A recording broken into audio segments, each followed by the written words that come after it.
Almost. Got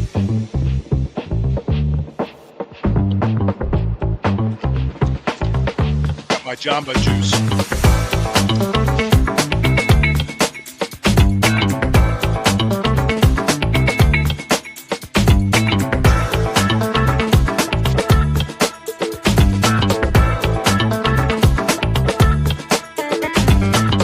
Welcome to Stirring the Pot with Lou Marconi and Johnny Cleveland. Part of the Fanatical L's Network, fans first. Join us now. Victory Monday. It's a victory weekend. Indeed. And How are you, Lou? I'm doing great. I owe you an apology. Did you know that? Why? Because I couldn't hear you for if my life depended on it last Thursday night before the game. That music was so loud up there, and the Wi-Fi was terrible at the stadium. I'm like, I can't hear you, but I'm gonna scream. You did a good job. You did a good. That was freezing. You know, it was a fun night. It was a fun night because I almost got into a fight with a Steelers fan. Yes, tell everybody about that. Okay, this guy's walking up. I'm in Sherry's seats. I took Sherry's seats because they were closer and they're better than the ones I usually sit in. And so I'm sitting there. Yeah. I had a row of guys behind me and around me. They're all drunk and rowdy, and they're all Browns fans. We're hanging out. One guy comes up, this guy with two other Steeler fans. Is like these are like, can I just say it? They're Gen Z broccoli-haired faggots. Okay. So I'm gonna say that. So they're walking up, and one guy's like, "Hey man, your color's the brown. Your shirt's colored brown. It's the color of shit." And I stood up and pointed right at him. I said, "Hey, you!" And he looks at me like he got a real spot. Yeah, you. I gave him the finger. I said, "F you," but I actually said it.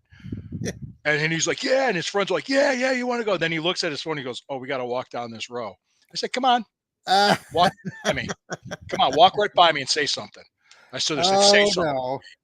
And it was funny because the guys behind me were laughing because they changed their demeanor real quick. Yeah. And I'm twice their age. I'm just a crazy old man. Well, I listened to your take when you were on the other night with Sherry. When you were recalling that what happened all as well. I thought that was.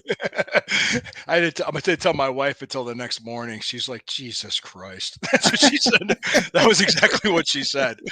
But I'll tell you what. I was covered in snow walking from Huntington. Oh, I kept wondering how. Yeah. So where you were seated. You were in the upper deck, right? Yep, upper deck section. But you were not like getting snow packed like some of the. No, you were. No, it was blowing around so much. It's blowing around, yeah. I made a lot of friends that were because I sat in a different area, and a lot of Browns fans. What section did you sit in at Sherry's? Where is Sherry? She's in 505, like row 10. And where are you normally? 503 up to 27. Okay, so you weren't too far from. No. But I sat there because I said they're better seats and they were closer, and it was a fun night. It was a fun game. It was a fun night. We won. Oh my gosh! Right? And people were saying like, "Yeah, we don't need a dome." It's just like, right. I know because we got a snow game like that. It's such an interesting, right? Don't you think like? Yeah. I mean, like the dome. I can see that argument. I could see it. Yeah, you can see it. And like people were talking to the national media about what an advantage. And then we can talk about Mike Tomlin said before the game they play weatherproof football, which Pittsburgh usually does. They usually do. But our defense showed up. Was it Pickens? It was Pickens who was right. What's his first name? George Pickens. George Pickens. What a bonehead. I mean, Yeah, he drew a penalty from Grant Delpit because he tried to trip him, and Grant Delpit pulled his mouth out. Yeah. Yes, I saw that. I guess at the end of the game, him and Newsom were fighting. I didn't see it. I didn't see it. I didn't hear about it. If you watch the replay, you can see the two of them going into basically the dog pounder wherever the ball landed. Yeah. But you didn't really focus on it until after, and then people are celebrating, and then they start showing Pickens, and you couldn't quite tell what was going on, and people thought that maybe he was picking a fight with somebody in the crowd. That's what I heard. He was picking fights with people. In the crowd. But it was Greg Newsom. I mean, they were chipping all game. I mean, if you watch the game on TV, they were showing them. And according to Mary Kay Cabot, the league is going to review it, so he might get suspended. Well, him saying his stuff about where they're not a good team. I mean, he's such a sore loser. The Steelers have a track record of bringing in really boneheaded wide receivers. I mean, you to be honest, you miss the days. I mean, this goes way back, but you and I know this. Like, Stallworth, Lynn Swan. Lynn Swan. I mean, now these guys, I didn't like them growing up, but they weren't knuckleheads like what Antoine Brown or Antonio Brown, right? Or who? Chuck Noll. You could say what you want about Chuck Noll, but he was always a class act. Yes.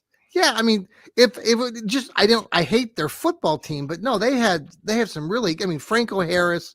I mean, these are some really good guys that just happen to play for the team that we hated growing up. But no, they've had some really. And the thing too is, I listened to some Mike Tomlin commentary. They showed some video of him at some point in the last few years, talking to one of his players, and I thought it was really. I mean, it showed some insight into kind of what kind of coach he is. And, he just called out this guy and he talked to the guy one-on-one as he was coming off the field and really tried to get the guy focused on team football, not this isn't individual stuff. That's why I like these players like Pickens and Brown, who, why the Steelers pick these idiots up, who have these. Yeah, Chase Claypool too. Right. These guys are morons. And it just doesn't, I don't understand, because I think Mike Tomlin's a good coach, and I think that what he's coaching is teamwork and effort and stuff. And then you get this Pickens after the game saying, "Well, Cleveland's not a good team," and it was just the weather. I'm like, shut your player up, man, or tell a guy when he off screen, like, don't do that ever again because you look like a fool. Yeah, so. And you're giving us bulletin board material, just like Myles Garrett had it going into the game. Oh man, Myles that was a treat, man. That first half, and then Nick Chubb scoring 2 touchdowns after the team that almost ended his career. Absolutely. Yep. That was my article. It was like Chubb gets his revenge. That's what that was my whole art. I had a headline written right after he scored that game winner. Mm-hmm. If you looked, I don't know if you saw some of the stuff that I shared, but he's 542 yards from passing Leroy Kelly. They've got 6 games potentially. He could get into that second place mark going into next season if the Browns decide they want to bring him back. I hope they. I think they will. Yeah, I think something will be worked out. I think Jameis Winston will be back too. There's been some disagreement. Like today, I saw some stuff out there that is suggesting that, I don't know. You know how these people just bring up crap on social media. So I don't know what's It's clickbait. A lot of it's clickbait. But go ahead. No, I would love to see Winston, and I wrote that article the other day about that, bringing him back. I think I got a story about Jameis Winston. Saturday morning, I was heading to I was walking into the Chardon YMCA, and he was walking out with his family. Yeah, because I was going to coach my daughter's game. And my dad was already there, and the referee for the game was like, "Yeah, it was Jameis Winston." I said, "Yeah, I thought that was him." I was just like, I didn't say anything. I just walked right. I said, "Is that him?" "Yeah, it's not him." And then they right. Yeah, oh my gosh. It was. That's pretty cool. That was cool. So he lives out in that area then. He probably does, and one of his kids probably plays basketball. Well, that whole thing, and the thing that they were dubbing, like, I don't know if you saw any of the NFL film stuff or they'll probably have it on the Hard Knocks, but a lot of the video and the audio of him, like he's talking, he's praising Jesus. He's, a real Christian guy. Throughout the game, at least he's, doing all this stuff and really pumping his teammates up. He's verbally, he comes across as the kind of leader that, he's always seemingly trying to, pump the guys up, players up. He's producing. I think since 3 things happened. The offensive line got healthy. Nick Chubb became productive, got back and started getting more productive. Yeah. And we got better quarterback play. No, it was honestly, that's what happened. Yep. Then ever since then, we're basically a 500 team. So. He's 2-2. He's everything about it. He's just his decision making, his quick thinking. Oh yeah. Now, the touchdown. Was somebody saying that he wasn't coming back, or who was coming? Yeah, it was probably clickbait saying that they were hearing that there wasn't any in their plans, the Browns' plans, and I agree. I think it's clickbait, and I think probably they're going to evaluate after the season. They're still going to look at the next 6 games. Absolutely, sure. But sure. I think if he keeps performing like that in the next 6 games, they have now. Nick Chubb. I mentioned this earlier, just what I just said, but the other thing that was interesting to me is that I was looking at stats currently. So Nick Chubb overall is 74th all time in the NFL in running. Now, Derrick Henry, Joe Mixon, and Zeke Elliott are the only three active running backs that are ahead of him. Derrick Henry right now is 24th overall in all of NFL historically at 10,600 and some yards. So anyway, I was breaking it down. I'm not going to go through all the stats like I did the other day, and I'm writing an article about it. But Derrick Henry has 918 more rushing attempts right now at the current moment than Nick Chubb. Nick Chubb's at like 1,311 rushing attempts.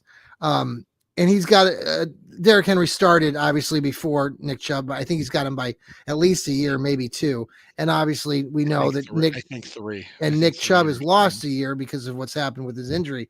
But I certainly think that, Chubb's got, I don't know how much, if he ends up with another team, I think overall his numbers will continue to rise and he'll get to that point where Derrick Henry's at. It's really phenomenal when you study Nick Chubb's, rate of, getting to where he's at. I mean, he's average, 5.1 yards a carry average in his career. Not quite that much, but boy, I tell you, it was nice to just, like you said, got those 2 touchdowns, kind of good revenge. He averaged like 3 yards a carry and 60 yards on 19 attempts or something. Yeah. Which is great. I mean, it's not spectacular, but it's going to take him probably until early next season to be fully back. And I think the Browns knew that. And I believe they're going to work a deal out. Something's going to get worked out with him. I hope so. I certainly hope. The other thing, too, this happened on my way to the game. Report came out from Adam Schefter that Kevin Stefanski's job was safe, and so was Andrew Berry's. That also came from Albert Breer and Ian Rappaport. And Albert Breer even said, barring anything catastrophic. And I remember just thinking, like, you're 2-8. That's catastrophic. I mean, I'm just sitting there thinking, like, you don't get more catastrophic than that. Yeah. So it tells me that, and we were talking about it with other fans on the Rapid, and the one fan was just like, well, I just want to have some sense of stability. He said it just like that with that stupid look on his face. And I looked at him and I said, Stefanski's in his 5th year. So is Barry. Yeah. Is that a sense of stability? Yeah. When NFL stands for not for long, but think about it. That's how, you're saying you want stability. They're in their 5th season, probably coming back for a 6th now after they just got extended. Yeah. Hello, if it's McFly, what do you, what are you saying here? So that's why I said sometimes people like Twitter. People just say dumb shit. Right. It's just right. But I responded to it. I just said, well, he's in his 5th season. What do you mean? Yeah. Everybody, you heard all these crazy rumors. And plus I did talk to somebody at the Top Dog tailgate. I can't say his name. He wished to be unnamed. A person that works with construction companies and contracts. Yes. There's already bids to build a new stadium. There's already stuff in place to do it. Absolutely. It's going to happen, guys. Let me ask you this: Top Gate or the Top Dog tailgate, is that still on West 3rd and Summit? So they reopened. I thought they closed it down or something. No, that was West 6th. That was West 6th. That was with 92.3 The Fan, that West 6th thing. Yeah. Oh, this is the other one is at West 3rd or West East 3rd and Summit. West 3rd and Summit. Yeah, West 3rd. It's like right underneath the bridge. It's right by the bridge there. Yeah. It's right at the bridge. Yeah. And I was talking to this guy, and he said this is even possible because of all the BS and the political red tape with the stadium. That they could go year to year after 2028, and they might not be able to start at the new stadium until 2031. Oh. He said that's possible. That's interesting. Yeah. That would be new information. That would be. But I said, he thinks, he honestly said, I was going to write about it, but I can't name him, so I don't want to do that. Right. He thinks that currently, right now, as we speak, there's behind closed doors deals happening, and all you're seeing is just posturing.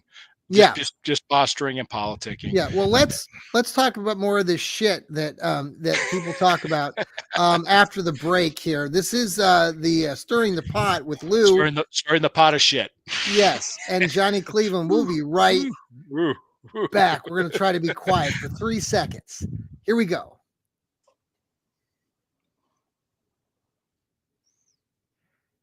Okay, that was good enough. And we're back. You asked me to be quiet for 3 seconds. Hey, You know how hard Lou. that is? Lou, What? it's my birthday. Did you know Happy that? birthday. Yes, you told Thank me. you. You don't look a day over 30. No, I still feel like I'm 25. Yeah, good for you. Well, I want to thank everybody that has wished me happy John. birthday Happy birthday, today. Johnny Thank you Cleveland. so much. And it's been a fun day. My wonderful wife, made me a steak and potato dinner tonight, and we're celebrating later in the week with Thanksgiving, and people are coming over in the weekend. But anyhow, it was very nice, and so I want to give a shout out to her and to everybody else. I had to spend my day we had a field trip with our students, our sophomores, going over to our tech center. So that was the joy, wonderful joy. Actually, the kids did really good. We took about 325 sophomores over there today, and they did a good job. Nothing horrible happened, and they all had learned some things. So, Lou, so I want to bring up this topic again, continue this conversation about the dome, because I was you shared an article, I think maybe first or something, and I read some knucklehead, and I'll let you describe him. And from the Cleveland Plain Dealer, Cleveland.com, wrote some, and what bothers me, well, there's a lot that bothers me, but this guy, I mean, that Cleveland.com published this, and I guess it's an opinion piece. Supposedly. It's an opinion. It's strictly okay. It's an editorial. So it's a stupid opinion, but I'm going to let you explain. Did you want me to share the screen, or did you want me to? Yeah, whatever you want to do. Or if I'm going to read it. I'm going to read it. This is from Brett Larkin.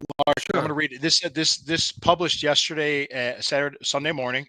Yeah. It's called A Shakedown in Plain Sight. Haslam's pay-to-play bid to win $1 billion plus for Brook Park Dome. Brett Larkin. Okay, Brett. Okay. Thank you.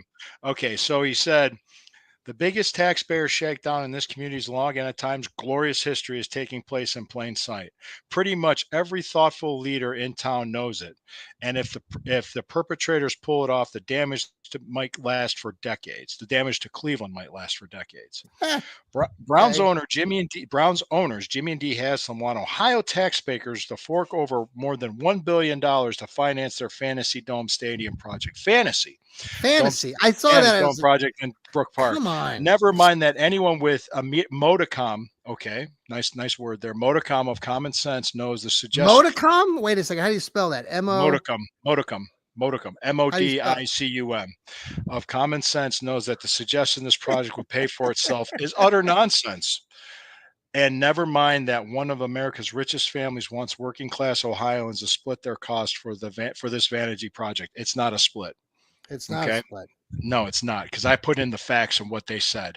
Right. All right. Denied the assistance they want from Cuyahoga County, which they never asked. Yep.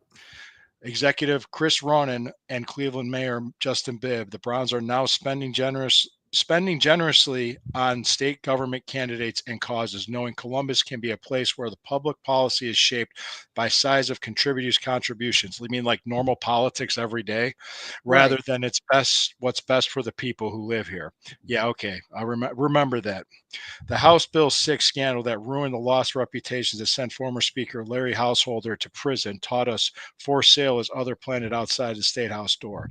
Yeah, okay, that's a wholly separate issue, unrelated to this. Right. Which is true. It was a scandal, and he's right. It was, absolutely. It would be both unprecedented and highly suspicious of state leaders funded a major project that Greater Cleveland's two most important elected officials oppose.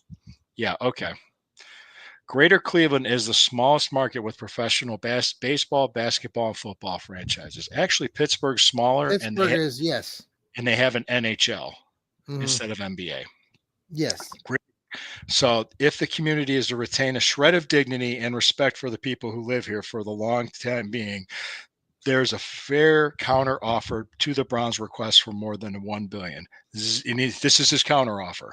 Zero, not a single cent. Not now, not until a plan exists to pay the already existing debts owed the Guardians and the Cavaliers under the terms of their leases with Gateway. Not only are the baseball and basketball teams better run, but their ownership is far more loyal to downtown Cleveland. Okay, let's go. I'm going to scroll down some more. For sure, arguments can be made for moving the existing stadium off the prime lakefront spot. Yeah, prime lakefront. That's on a landfill. Now, the spot it now occupies. But no argument can be made for funding predatory project. Yeah, he That put through a lot of words in there that were just like, come on, dude. very pejorative. Yes. A project that would harm a downtown neighborhood whose prosperity will always be fragile. Okay, it's fragile. Yeah, 10 dates out of the year will kill it. Right. Okay. Respect can't be purchased. The ancillary development planned by Haslam for the Brook Park site would create a project that directly competes for events now held in Rocket Mortgage Fieldhouse. Not even close. Right. Not even close. The convention center, downtown hotels, restaurants, maybe even Playhouse Square. Yes, we're going to have Wicked. You know, we're going to have Wicked and, any other stupid plays that are out there. All right. On November 13th, I sent the Browns a few questions. On November 13th, which was about 11 days prior to this, I sent the Browns a few questions about Brook Park project. The spokesman acknowledged their receipt. Among those questions were, okay, they're probably saying there's a moratorium on it right now for a reason, because there's possible litigation. Right. And nothing's been finalized. So they can't say anything. And he knows this. Yes. He knows this. All right. These are the questions. A request for total estimated cost of building the Dome Stadium and public cost infrastructure working, including possible road relocations. Okay. That's still in the works. Would the Browns be willing to allow people who would pay for the project to vote on a proposed tax increase held to pay for it? Okay. There's no tax increases being proposed. None. Would the Browns promise not to cannibalize businesses and or events from existing downtown venues? Okay, such as, I mean, what? You can't. I mean, what concerts by Matchbox 20? Well, I'm not kidding. Right. I mean, I'm not sure. Facilities used by the Guardians Cavaliers are 5 years older than the one used by the Browns, but those two teams were willing to make renovations to those facilities. Okay, there's an answer to that. That costs hundreds of millions less than what the Browns want. Given the obvious fiscal limitations in the city and county, why are the Browns demanding taxpayers pay so much more? The building was built in a rush. It's built on a 93-year-old foundation, and it's falling apart. It needs more work. That's why. I could just answer his questions. I mean, as of writing, the Browns have not responded, so it makes it sound like they're hiding. Okay, right. But the answer to the second of those questions is well known. The Browns are not eager for democracy. Ooh, democracy. Yeah. But here you have this really big, rich billionaire owner who's you can go into this in more detail, but he's going to put down, 3/4 of the money, $2.4 billion of his own money. And there's this other billion that this guy is talking about, but the way that he's presenting it is just wrong. Right, Lou? Yeah, it's 100% wrong. I'm not done yet. This article still goes. No, I know. Not to get in the way of the project. They know what asking voters to tax themselves would result in a massive defeat. That's why he's not going to do it, because he knows it would be a losing issue. He's going to. There's other ways to get around it. Yeah. The Greater Cleveland Partnership waffling on this issue. So now he's going after the Greater Cleveland Partnerships is a total abdication of corporate responsibility. Not all parts of a region are equal, and without vibrant downtown, all of Northeast Ohio suffers. If the GCP lacks the courage to defend its most vital neighborhood, businesses pay dues to support it and are wasting money, and they would be better spent elsewhere. Dee Haslam is a member of the GCP's executive committee. On November 14th, GCP offered a nothing burger to me. Ooh, he actually used the word nothing burger. GCP is committed to both world-class lakefront and world-class stadium. We are actively engaged in discussions with public, civic, and private leaders towards a solution that delivers long-term and lasting benefits. It was a PR statement to downtown, city, and the region. Right. No one, including the Haslams and the NFL, want this to disintegrate into controversy, even remotely resembling what happened here in 1995. Yeah. Of course, if corporate and civic leaders joined Runnin and Bibb in sending a clear message to the state government, nothing would come of a Dome Stadium project 12 miles from downtown. It might be difference maker with the state officials whose default mode is reward contributors, even if it's bad public policy. Ned Hill is a recently retired professor of economic development at the John Glenn College of Public Affairs at Ohio State University. Hill left Cleveland in 2015 which is almost a decade ago, after spending 30 years in Cleveland at Cleveland State University, including a stint as Dean of Schools, Maxine Goodman Levin College of Urban Affairs. Sure. Hill has a deep love for understanding of Greater Cleveland. When Hill was here, he was never afraid to lead. Okay, so he's speaking from a position of authority. This is his quote. Quote, public money should not go to the Browns in any way, shape, or form outside of infrastructure investments that have meaningful and lasting spillover benefits to the public in a city and region's economic and community development. Okay. So Hill's building professional sports facilities, especially football, is not economic development. This spending subsidizes local entertainment and shifts dollars around the regional map, something that would take place since the Roman Empire. It's comparing it to building the Colosseum in the Roman Empire. What would be a public policy disaster, no matter the location, Hill added, is a massive public payout to the Browns and the private owners to subsidize their businesses and allow real estate profits earned from public investments to be privatized. 10 years from now, if the Brook Park project is complete, which it will be, and begins attracting shows, concerts, and other events that would otherwise be downtown, but the blame placing will be enormous, changing forever the way some people are remembered.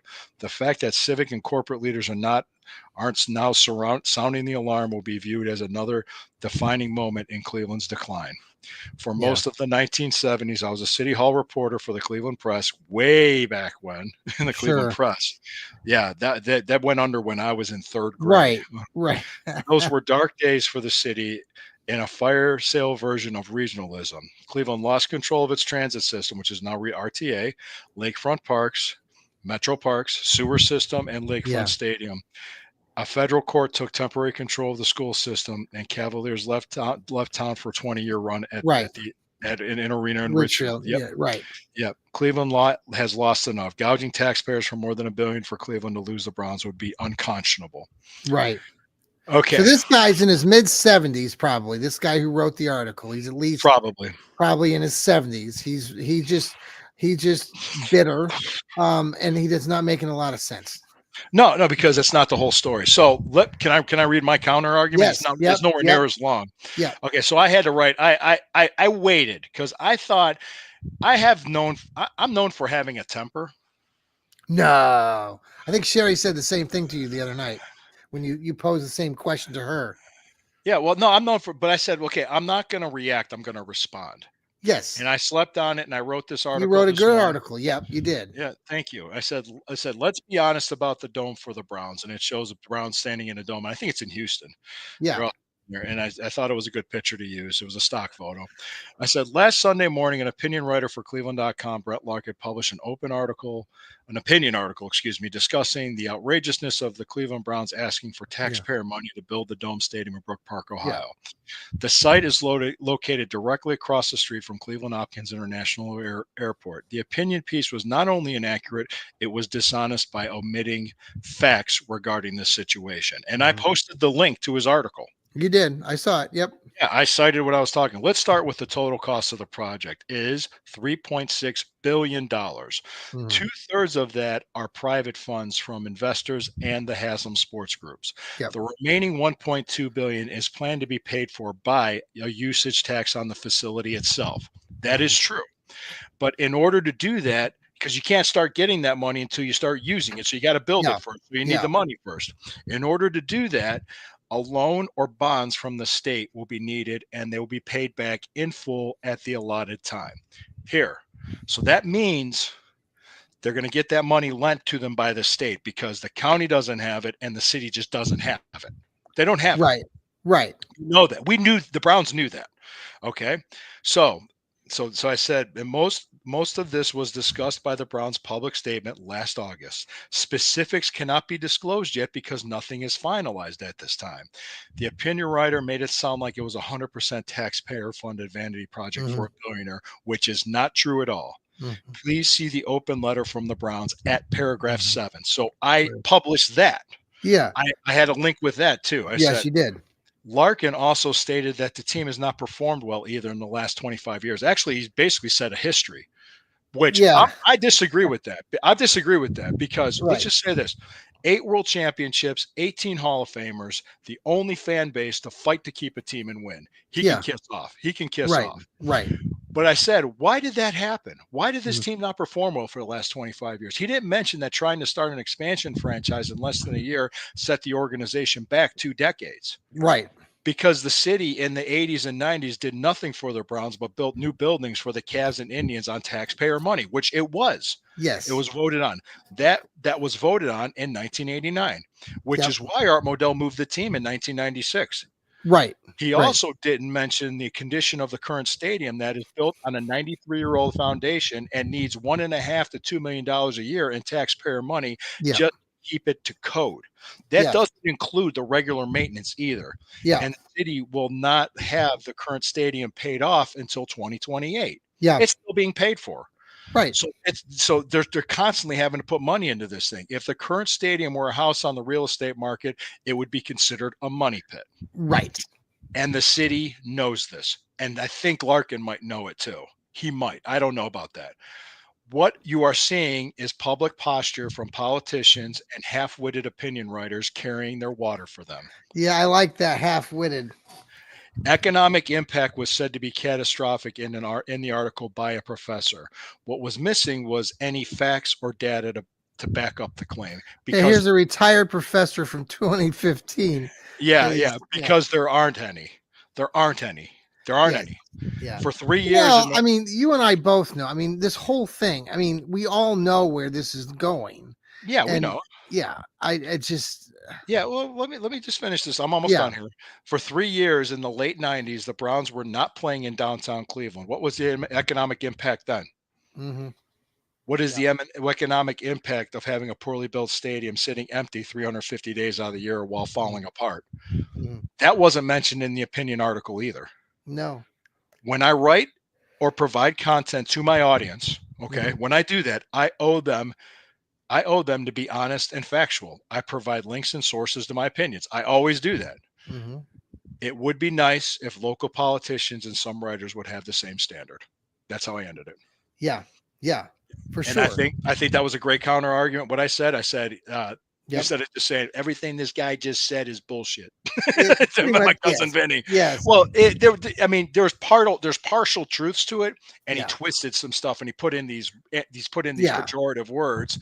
And I said it made my blood boil when I first read that. I was like, you son of a bitch. I'm coming on top of what's happened. I mean, just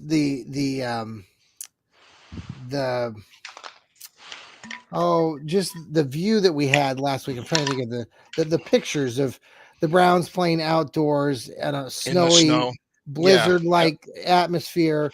Just sort of re-energized some of this conversation, and some, especially in the national folks, and some local like this guy, are trying to take it for what it's worth and get everything out of it that they can. And they say, hey, this is a real advantage to the Browns. Why are they thinking about doing a dome? But the counter argument is everything that you just mentioned and everything we know. And long term, I mean, the Browns building this dome and with the support of the Haslams, who are billionaires, I mean, it's going to be a wonderful thing in this community. And downtown Cleveland's not going to just go to hell in a handbasket. I mean, you got still Jacobs Field down there, and 81 days out of the year with Jacobs Field, Rocket Mortgage Field House, and a hot Cavaliers team. I mean, there's so many things. Yeah, there's so many. There's right, and I think the Haslams will try to, and I think people will try to create something more down along the lake if the stadium goes to Brook Park, and it will be different, but they have an opportunity to do more with that waterfront than have an empty stadium for 350 days out of the year. Yeah. There's an opportunity with this that they're just so short-sighted. They got to stand up, and whenever you see anybody virtue signal, you know they're full of shit. Right. And you know what I mean by that. You got that Ukraine flag waving in front of your house, but you couldn't find the Ukraine on a map. So just people like that. I'm not pointing. You know who I'm talking about, or people. You know what I mean. People saying that they this house science is real, and all that other stuff. But I mean, I'm just saying, when you see people doing things, there's just I just countered what he said. I said, hey, he didn't tell you the whole story. This is the rest of it. Right. Like my Paul Harvey. Boy, we just dated ourselves, didn't we? Now you know All right. the rest of the story. Now, so getting back to the Browns, and this week coming up, the Browns are going to be playing the Denver Broncos, and yeah, let's go ahead. Probably one of the hottest quarterbacks in Bo Nix. Mm-hmm. They're going out there to Denver. They lost to Denver last year when they went out there. Me, we agreed to do Tuesday night next week. Yes, is that work? Yeah, it's fine. Okay, I could do Tuesday. Yeah, because we're gonna do the post. We're gonna review the what, and Friday night on the Burning River Browns Talk, the Bearded Browns Talk people will be joining us. Wonderful! Oh, that'll be great. Got some guests. I reached out to him on Facebook, and he said I said, it's the day after Thanksgiving. Are you sure you want to do it? He says, yeah, I'll do it. I said, okay. Wonderful. If you're out of town, I didn't know. So yeah, I like those guys. They're real cool guys. I got to meet them at a tailgate event. That's how we met. So. Awesome. That's really good. Yeah. So the Browns play this uprising Denver team. They've got Sean Payton as their coach. Raiders yesterday. They beat the Raiders. They did. Yeah. Yeah. And Bo Nix is like lights out, 19 touchdowns, 2 interceptions. I don't know how many games, but he'll come back down to earth. And maybe the Browns can help him with that. Miles Garrett maybe will, we'll be well rested. We will be well rested. Yes, and the last time we went out there, Dorian Thompson-Robinson got injured on an illegal hit to the helmet that was never. Do you remember that? He got nailed. Oh yeah. He had a hip injury, didn't it? Wasn't something? Yeah, something. And anyway, it'll be. We're going to be Monday Night Football now. Interesting. The day after we beat the Squealers on Thursday night, the NFL comes out and says that they've shifted their game between they flexed. So the Browns are going to play the Bungles on Thursday night. Yep. And interestingly, they changed that the day after, even though the Browns won this crazy Wonderland, snowball game, saying that they're going to go with 2 other teams on that Thursday night. So yeah, it's I thought that was interesting. Yeah, it is interesting, but I think it's a better advantage for us to not have to travel on a short week. Yes. So I think it helps us. I'm thinking about going down there. I've got a friend that works actually down at the stadium there in Cincinnati. Paul Brown Stadium. Yeah, and so he and I have been talking. I'm gonna look into that.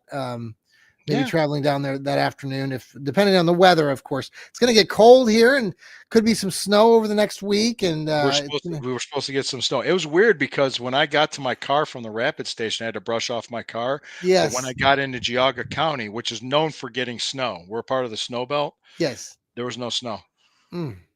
It was just a weird, because my wife was texting me. She was worried. She's like, "Hey, weather advisory and everything." I said, "I'm on my way home now. I'm fine. Yeah, rapid. We're happy. Yeah. We're partying. We're good."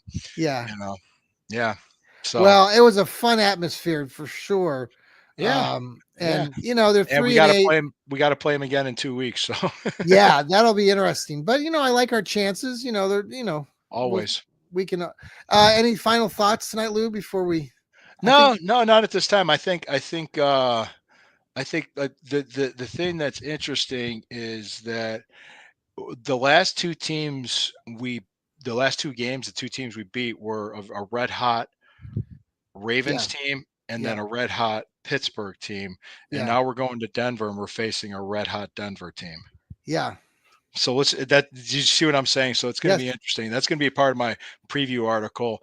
I'm not going to be writing as much this week because of the holiday, but I plan on, because also we got to talk about one last thing. It's the game. It's Michigan week. Oh yeah. Yeah. Thoughts? It's Michigan week. We're going to kick the shit out of them.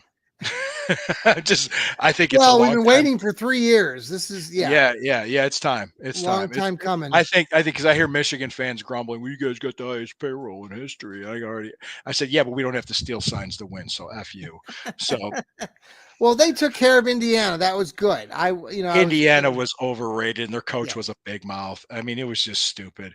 I think if we win this game, then we get a matchup. Then we get a rematch with Oregon in the Big Ten championship game. That's true. In Indianapolis, that is going to be a game. That's going to be fun. And then you get to go to the playoffs, and that's going to be another. Oh yeah. Yeah. The thing that surprised me the most last weekend was Alabama getting stomped by Oklahoma. I was like, Yeah. wow. I was like, wow. I'm watching it. I'm sitting there watching it. I have my daughter, because my daughters, they'll ask. So like they'll see a football game and they go, the Browns playing? I'm like, no. Yeah. They're 7 and 9. They're girls. It's just Right, no. right. And the No. Cavaliers are still winning. They got another win last night, so they're 17-1. Yep. And they got a game. They play the Hawks Wednesday night. Wednesday And night, then they okay. play the Hawks Friday afternoon. Oh, Yeah. yeah. And I think my family and we're going to make it to a game, the Martin Luther King Day matinee, because we're all In going to be off January. work in January. Yeah, January Yeah. 20th, I think. Yeah, so we're going to head down Okay. for that, because we went to a game Good. last year, but we did it the day before Thanksgiving. And my girls, like, by the time it started getting later, they were getting Yeah. tired. So I was just like, yeah, it's fine. I was like, okay, let's go home, because they were just tired.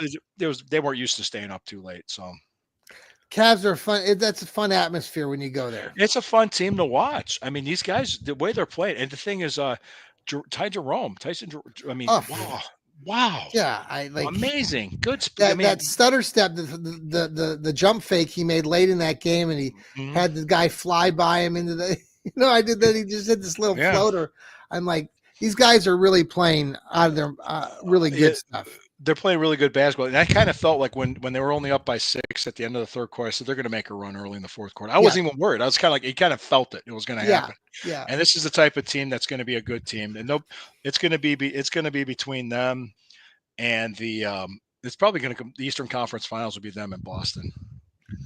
Well, I saw something that gave Boston still the power rankings put Boston in front of Cleveland. I'm like, because they beat guys, us. Okay, you beat us. Whatever. Yeah, whatever. Yeah. Well, Lou, I hope you have a good.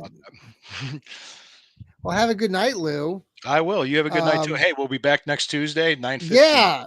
Apple, Spotify, listen to us. Please download us. We got so many shows. Yeah, Lou. Check out the Burning River Browns talk on Friday nights. Check out the Combat Zone show, which is when's that on? That's on the Stewcast. We do that at 12:30 in the afternoon on Wednesdays. We're going to be there this Wednesday, the day before Thanksgiving. We'll probably only not do it on Christmas. I don't think we will. The burning, and you got the bearded Browns guys coming with you Friday Burning night. River That'll Browns be fun. talk. Yep. And then we'll be back on Stirring the Pot. I'm just a busy guy. Yes, that's all right. I like to work. I like this. I tell people this all the time. This isn't work to me. I said it to Michael Davis. This isn't work to me. It was kind of funny. I'm just going to real quick story. After the draft, I did the show with Brian Davis. Yeah. Steel Curtain, because he wanted to talk to everybody from the AFC North about the draft and what their thoughts were and everything. He kind of thought he'd be snarky and a little smart ass with me. So you guys are our little brother. And I said, didn't we beat you the last time we played you? And he I said, and he's like, yeah, oh, well. I said, well, I mean, now we just beat him the last 2 times we played him. Right. And you know what? Going to Pittsburgh and winning in Pittsburgh would be huge, but we'll see what happens. Well, we'll see what happens. Yeah. No, it's been fun. I mean, I think it's good to get a win, and it's good to beat the Steelers. It's really good to beat the Steelers. It's nice, and it makes my Thanksgiving a lot better. Right? Yeah, I know. Everything's better when you can beat Pittsburgh. Yeah, everything tastes better. Right? Yeah. Hey guys, hey, Johnny, Cleveland, everybody, we appreciate you. Happy Thanksgiving. Travel safely, and go Browns. Go Browns. Go Browns. See ya.